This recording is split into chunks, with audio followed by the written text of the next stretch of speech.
মালতী মুর্মু পুরুলিয়ার অযোধ্যা পাহাড় থেকে 25 কিলোমিটার দূরে একটি গ্রাম, বিচ্ছিন্ন গ্রাম জেলিং সেরেন। এবং সেই গ্রামে 85 জনেরও বেশি ছাত্রছাত্রীদেরকে এই মালতী মুর্মু 2 মাসের বাচ্চাকে কোলে নিয়ে পড়ান। টিউশন পড়ান না, বিনামূল্যে সেই সমস্ত ছাত্রছাত্রীদের পড়ান।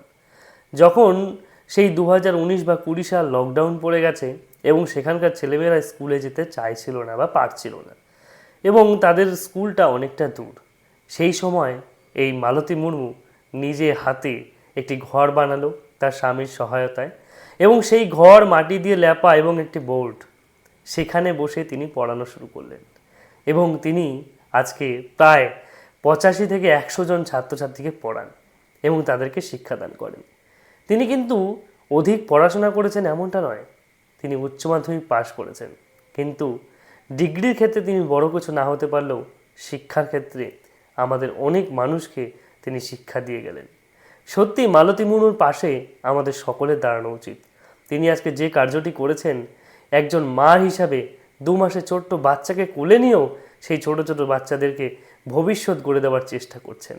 কাউকে ইঞ্জিনিয়ার, কাউকে ডাক্তার, বা কাউকে সমাজের অন্য কোনো ব্যক্তিত্ব হিসাবে তৈরি করার জন্য অঙ্গীকারবদ্ধ হয়েছেন।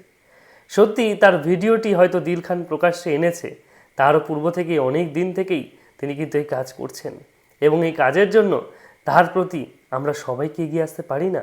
অবশ্যই আমরা তার পাশে থাকতে পারি। তার এই কাজকে আমরা অনেক কুর্নিশ জানাই, স্যালুট জানাই। তিনি যে কাজটি করেছেন অবশ্যই ভালো করেছেন, এবং অবশ্যই অনেক মানুষের অনুপ্রেরণা, যে আমাকে যে পড়াশোনা করাতে গেলে বা শিক্ষা দান করতে গেলে অধিক শিক্ষিত হতে হবে, অনেক টাকা রোজগার করতে হবে, ভালো বাড়িঘর থাকতে হবে, এমনটা নয়। যে কোনো মুহূর্তে, যে কোনো জায়গাতে, যে কোনো স্থানেই, যে কোনোভাবেই সেটা সম্ভব হতে পারে। যাই হোক, মালতী মুর্মু, আপনাকে অনেক ধন্যবাদ। ভালো থাকুন, ভালো রাখুন, এবং আপনার পাশে আমরা সকলে আছি। মালতী মুর্মুর নম্বরটি নিচে দেওয়া হলো, অবশ্যই যদি পারেন তাকে সহযোগিতা করবেন। ধন্যবাদ।